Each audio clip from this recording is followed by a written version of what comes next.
Dari pengalaman Mas Adli yang sudah lama di dunia offline, online, kira-kira apa nih indikator seseorang itu bisa terlihat, wah ini bakal sukses nih 2 tahun 3 tahun ke depan, atau dia juga bisa berkembang sekali dalam jangka panjang? Apa indikatornya menurut Mas Adli? Ya, bagi aku sih ya ini mungkin basic ya dan mungkin Ya, orang semua udah tahu yaitu adalah konsisten seperti itu. Tapi ya, nggak semua orang ini kuat dan sabar untuk namanya melakukan hal yang sama berkali-kali.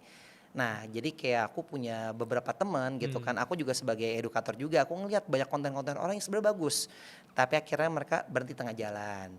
Lalu aku juga punya hmm, suatu teman yang mulai sama dari tahun 2022 tiba-tiba dia vakum setahun. Mungkin karena mungkin ada kesibukan atau kerjaan dan akhirnya ketemu lagi dan dalam kondisi yang aku sudah berkembang dan dia masih di situ terus. hmm, Nah, aku ajakin. Nah, kurangnya adalah mungkin satu konsisten, yang kedua adalah kurangnya dorongan dari teman-teman yang support mereka. Ya udah aku ajakin ketemuan sama Mas Birto, sama aku. Jadi bukan cuma sharing tentang teknik enggak, tapi biar aura positif berasa loh. Ngumpul sama orang memang aura positif itu berasa. ya, ya, Nah, ya. dia tidak mencarat teknik gimana nih gini enggak.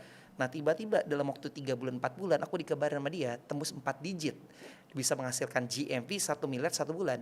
Nah, memang potensi dia seperti itu seharusnya. Kontennya bagus banget. Tapi karena dia mungkin tidak punya dorongan, dia ngerasa hasil begini aja gitu kan. Akhirnya nyerah.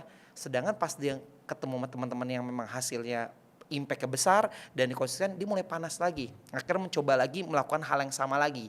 Nah, itu. Jadi banyak orang yang aku lihat adalah ya tadi terlalu cepat menyerah karena ya apalagi pemula ya pengennya 1 bulan 2 bulan menghasilkan income. Ya, Sedangkan orang kan nggak bisa. Kita sekolah penerbangan aja kita bukan pilot, belajar berapa lama? Setahun benar. 2 tahun. Kita SMA nggak ada namanya kedokteran. Kita sekolah kedokteran berapa lama belajarnya? Hmm, Setahun 2 tahun untuk menjadi ilmu yang paham bagaimana untuk praktik sebagai bidan atau dokter lah. Sekarang affiliate pengennya 1 bulan 2 bulan tapi pengen langsung menghasilkan nih kelihatan depan kayak gini. Nah itu yang nggak hmm. bisa. Sedangkan basic ilmu marketing aja belum ada. Cara dia ngomong aja masih belum bisa. Tapi pengen tuh sama seperti orang lain. Seakan-akan kelihatannya bikin konten cuma 1 menit gitu doang. Kayaknya mudah kok gue nggak bisa. Nah Ya, itu. ya, Nah ya. itu sih yang aku lihat. Tapi kata kunci di situ sebenarnya nggak cuma konsisten, sabar tadi ya Mas, sabar Betul. dengan ketidaknyamanan jangka panjang ya? Betul. Nah, Hmm, sama kayak aku tadi, aku kan mulai di itu, aku bilang di Oktober 2022 dalam keadaan minus berhutang 14 juta, istri lagi hamil usia 6 bulan, anak pertama mau sekolah, 5 bulan gak pernah ngasih bulan istri. Tekanan aku luar biasa, aku hmm, berbutuh income banget. 1 bulan pertama 200. Kalau aku bulan pertama itu nyerah, nggak ada di posisi saat ini. paham. Betul nggak? Hmm, Nah, hmm, tapi karena banyak teman-teman itu ya, hasil gini doang, ini doang capek. Nah, ya itu. Ada yang semangat di awal. 4 konten, 5 konten, abis itu capek, vakum, nggak bikin konten. hmm, Istirahat seminggu. Nah, itu. hmm. Nah, kalau misalnya bisa bikin konten ya udah cukup 1 hari satu konten 1 hari, dua konten 1 hari tapi stabil. Jangan sampai menggebu-gebu 1 hari, abis itu vakum. Nah, itu. Nah, itu yang Hmm, kebanyakan sering aku temuin di para pemula yang aku lihat. iya, iya. Mungkin tempat yang paling menakutkan itu bukan tempat ketika kita gagal, tapi tempat di mana ketika kita tahu kita punya potensi, tapi kita mending tidak melanjutkannya gitu. Kayak Iya.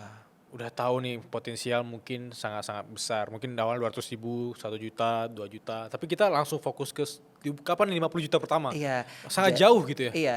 Jadi, kayak kemarin aku ngobrol sama Bang Leo gitu, Agus Iya. Leo kan. Hmm. Dia ngomong orang itu bukan pengen belajarnya, tapi pengen isi perutnya, pengen langsung duitnya gitu. Oh Jadi iya. pengen ngerasa, gue pengen incar adalah gue gak peduli prosesnya, gue gak butuh public speaking, gue butuh tapi gue pengen adalah duitnya. Nah itu, dia tidak menikmati prosesnya, tidak menikmati dia Hmm. belajarnya, tapi pengen adalah gue bikin konten langsung menghasilkan di detik itu juga. Nah itu Hmm. yang sering aku temuin. Dan even itu kan posisi sekarang Mas Ali itu juga hadiah dari konsisten dan sabar tadi ya. Betul. Bukan bukan berarti Mas Ali ketika mulai gue udah bisa tebak nih 2025 gue di sini. Yang aku paling sebel adalah, wah Bang Adli mah enak udah punya personal branding gitu kan. Hey 2022 siapa yang kenal Adli Hibatul gitu. Hmm. Aku mulai TikTok dari awal banget, gak ada yang kenal aku gitu. Hmm. Aku sekarang sebagai edukator iya, affiliate juga iya. Tapi sekarang 2022 terus Oktober, November, Desember 2024 awal siapa yang kenal Adli Batul.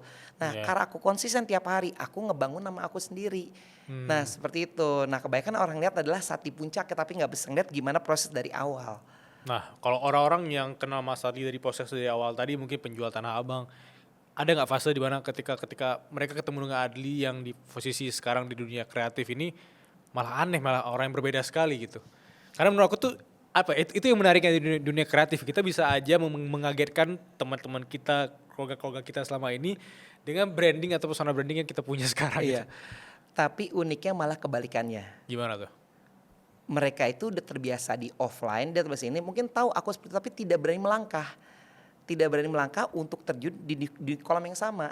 Oh, oke. Maksudnya gini loh, Oke. ya salah satu kayak saudara-saudara aku, omnya aku, kan ini kelihatan loh angkanya seperti apa. Paham. Aku pun share seperti ini, tapi mereka tuh tidak pernah nanya, nih gimana gini-gini. Sedangkan tahu kondisi mereka juga boleh butuh income atau apa, tapi ngerasa, gue nggak pede, gue nggak bisa, gue nggak ngerti. Nah itu, jadi mereka tuh tidak mau mempelajari sesuatu hal yang ini bisa menghasilkan. Kenapa? Mungkin tidak ada atasan. Sedangkan kalau misalnya lu digaji 40 juta sama bos, lu kerja, lu belajar itu, mungkin mau. Tapi Yap, karena dia yap, kemauan diri yap. sendiri nggak ada, dia tahu ini menghasilkan ini. Tapi ya udahlah, mungkin bukan dunianya gua, mungkin gua nggak bisa. Ya ini mungkin Adli, bukan gua. Nah itu. Jadi Yeah. uniknya adalah saat aku memang udah di posisi atas dan menghasilkan, tapi tidak semua orang berani melangkah di kolam yang sama atau melangkah di langkah yang sama seperti aku. Nah, Aku setuju sekali sih, bener.